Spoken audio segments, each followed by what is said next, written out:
Hello అండి, welcome back to my channel Vardhini's lifestyle. ఈరోజు నేను సేమియా పులిహోర చూపించబోతున్నానండి. నిమ్మకాయతో ఎంతో బాగుంటుంది టేస్ట్. ఎలా తయారు చేసుకోవాలో చూపిస్తున్నానండి. అందరికీ తెలిసే ఉంటుంది, బట్ విడివిడిలాడుతూ నీట్గా పుల్లగా కారకారంగా ఎలా చేసుకోవాలో నేను చూపించబోతున్నాను. ఫస్ట్ ఒక కడాయి పెట్టేసుకోండి. అందులో కొంచెం 2 టేబుల్ స్పూన్స్ ఆఫ్ ఆయిల్ వేసుకోండి.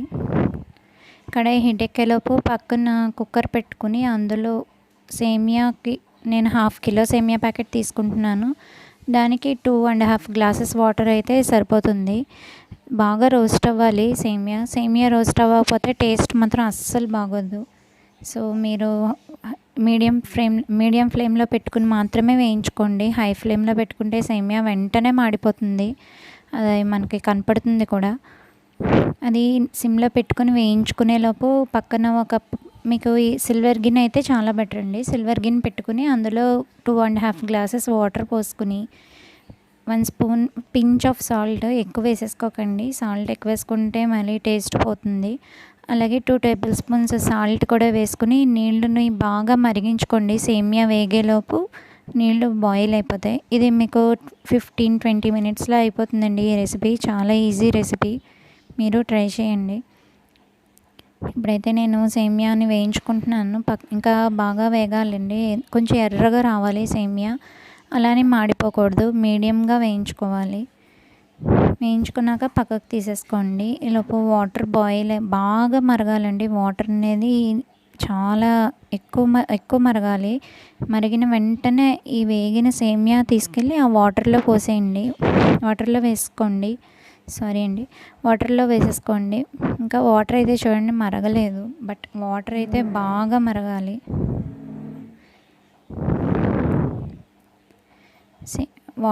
మీకు సేమియా విడివిడిలాడుతూ రావాలంటే ఆ మరుగుతున్న వాటర్లో 1 టేబుల్ స్పూన్ ఆఫ్ ఆయిల్ వేసుకోండి. మీకు సేమియా బాగా విడివిడిలాడుతూ వస్తుంది, ముద్దగా కాకుండా చాలా విడివిడిలాడుతూ వస్తుంది.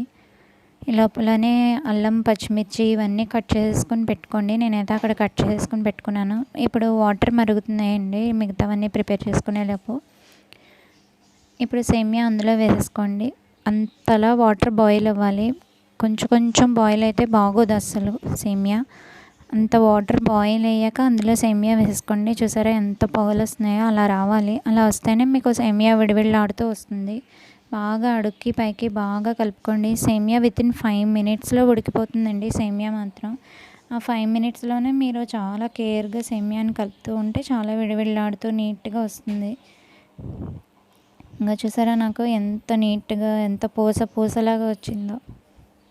ఇప్పుడు దాన్ని ఒక ప్లేట్లోకి తీసేసుకోండి. ప్లేట్లోకి తీసుకుని మీరు చల్లారేలోపు మీరు పోపు అనేది పెట్టుకోవచ్చు. కాబట్టి ప్లేట్లోకి తీసుకుంటే ఈలోపు సేమియా చల్లారుతుంది. చాలా పూసలా విడివిడిలాడుతూ వస్తుందండి. నేను చెప్పినట్టుగా మీరు ట్రై చేయండి.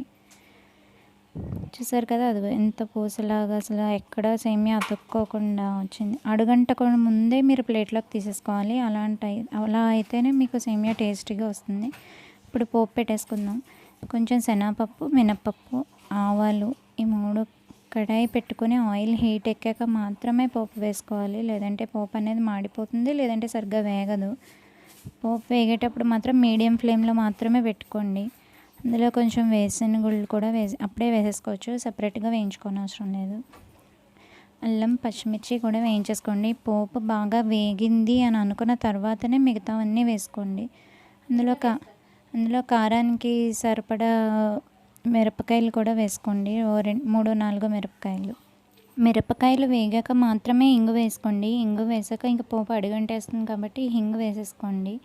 అన్నీ కలిపి ఒక ఉడికిన సేమియాలో వేసేసుకొని చల్లారాక మాత్రమే నిమ్మకాయలు పిండుకోండి. నేను అందుకే మీకు చూపించలేదు. నిమ్మకాయ, ఉప్పు, కారం అన్నీ మీరు కరెక్ట్గా మీకు రుచికి సరిపడా వేసుకోండి. అంతే, టేస్టీగా రెడీ అయిపోయింది. Please do subscribe my channel.